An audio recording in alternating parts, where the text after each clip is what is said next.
Hello defence lovers, आज की top headlines कुछ इस प्रकार है। अमेरिका से इंडियन आर्मी के लिए ऑर्डर की जा रही हैं करीब 72,000 असॉल्ट राइफल्स। भारत की सारी जमीन भारत की सिक्योरिटी फोर्सेस के कब्जे में है। इसरो चीफ का कहना है कि भारत को एक नहीं बल्कि कई सारे इलॉन मस्क मिल सकते हैं। जल्द ही स्पेस रेस में भारत हराएगा चीन को। और भारत के साथ मिलकर एक नई जेट इंजन को विकसित करने के लिए रोल्स रॉयस का नया प्रस्ताव।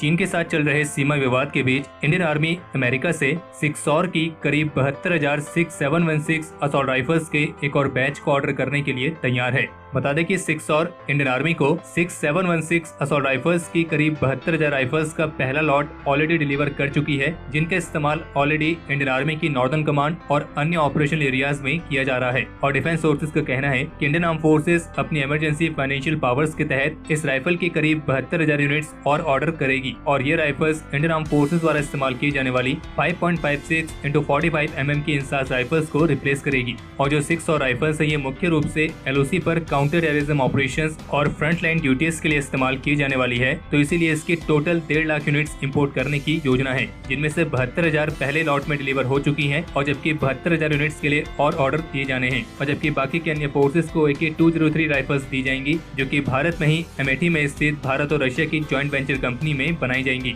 हालांकि अभी अमेठी में इन AK-203 राइफल्स का प्रोडक्शन स्टार्ट होना बाकी है, क्योंकि फिलहाल अभी तक दोनों पक्षों के बीच इसको लेकर प्राइस निगोशिएशन की प्रोसेस पूरी नहीं हुई है। और बाकी अगर आप सिक्सॉर की 6716 असॉल्ट राइफल या फिर AK-203 असॉल्ट राइफल इनके बारे में कोई भी डिटेल चाहते हैं तो इस पर हम ऑलरेडी वीडियोस बना चुके हैं, जिसका लिंक आपको इस वीडियो के आई बटन में मिल जाएगा।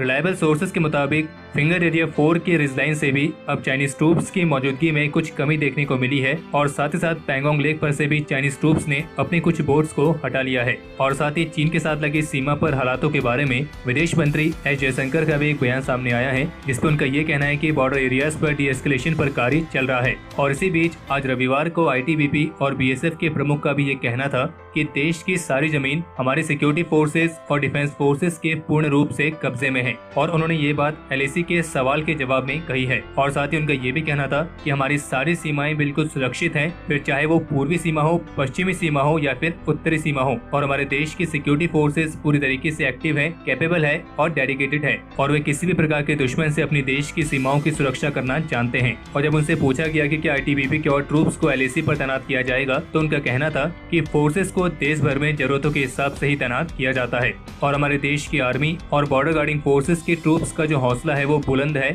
और सीमाओं पर सारे सिक्योरिटी अरेंजमेंट्स को प्लेस किया गया है। और हम कह सकते हैं कि देश की सुरक्षा पूरी तरीके से सुनिश्चित है। और जबकि इसी बीच नॉर्दर्न कमांड के farmer army commander lieutenant general DS Hooda का ये मानना है कि अब समय आ गया है कि ITBP को आर्मी के कंट्रोल में देना चाहिए। और अगर ऐसा होता है तो ये एक बेहतरीन सिविल मिलिट्री रिलेशंस को सुनिश्चित करेगा। और उन्होंने ये बात खास करके गृह मंत्रालय की 2019 की उस एनुअल रिपोर्ट के बारे में कही है, जिसमें वन बॉर्डर प्रिंसिपल के आधार पर वन बॉर्डर गार्डिंग फोर्स की बात की गई है, और जिसके तहत चीन के साथ लगी सीमा यानी कि LAC की जिम्मेदारी ITBP को सौंपी गई है। लेकिन इसी रिपोर्ट के पैराग्राफ में ये भी शामिल है कि इंडियन आर्मी देश की सभी लैंड बॉर्डर्स को सुरक्षित रखती है, जिसमें LAC भी शामिल है। और LAC की जिम्मेदारी ITBP के साथ इंडियन आर्मी को भी दी गई है।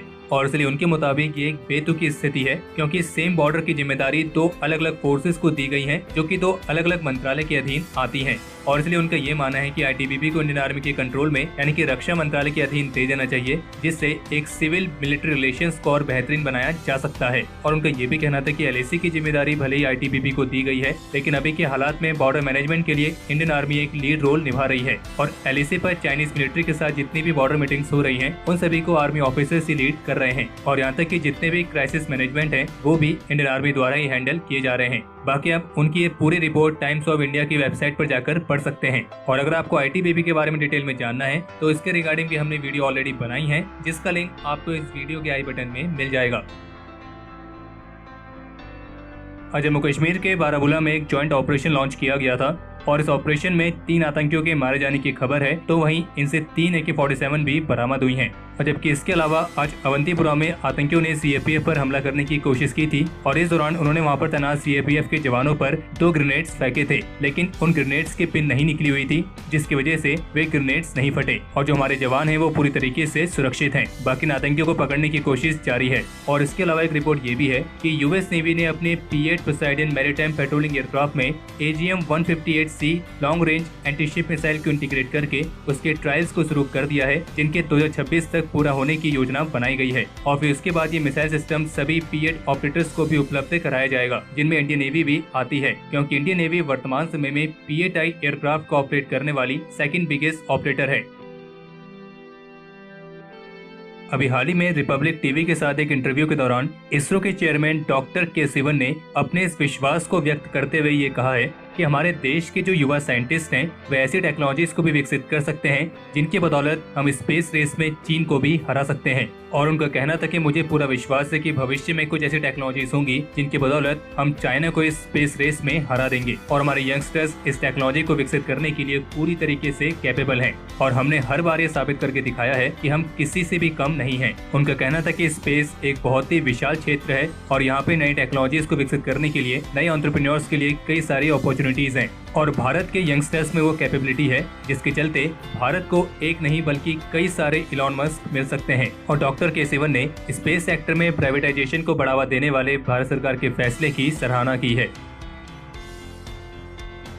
भारत और साउथ एशिया के लिए रोल्स रॉयस डिफेंस की सीनियर वाइस प्रेसिडेंट लुइस डोनेहाई ने इस बात को कंफर्म किया है कि उनकी कंपनी भारत के साथ एक नए इंजन को क्रिएट करने की उनकी पार्टनरशिप के बारे में घोषणा करने के काफी करीब है और इस बात की जानकारी इंडिया ग्लोबल वीक की तरफ से दी गई थी। और साथ ही उनका ये भी कहना था कि एक नए जेट इंजन को क्रिएट करने के लिए दो सरकारों के बीच एग्रीमेंट साइन होने के बेहद करीब है। हालांकि एक जेट इंजन को विकसित करने के लिए इससे पहले भारत यूके और फिर यूएस के साथ भी पार्टनरशिप कर चुका है, लेकिन दोनों के साथ ही कुछ न कुछ कारण के चलते ये पार्टनरशिप ज्यादा लंबी नहीं चल पाई थी। और अब रोल्स रॉयस ने नए जेट इंजन को भारत के साथ मिलकर विकसित करने के लिए एक नए कोर डिजाइन को पेश किया है, जो कि DRDO द्वारा डिजाइन किए गए एक हाई डिस्टॉर्शन टॉलरेंस के साथ आने वाले एक बड़े फैन का उपयोग करेगा और वो भी GTRE और रोल्स रॉयस द्वारा संयुक्त रूप से डिजाइन किए गए आफ्टर बर्नर मॉड्यूल के साथ। और DRDO ने जिस फैन को डेवलप किया है जिसे इसमें इस्तेमाल किए जाने की बात की जा रही है उसमें कुछ स्टेल्थ फीचर्स के साथ साथ एंटी आइसिंग सिस्टम भी है, जो कि modern 5th generation fighter aircraft के लिए सबसे ज्यादा सुटेबल है।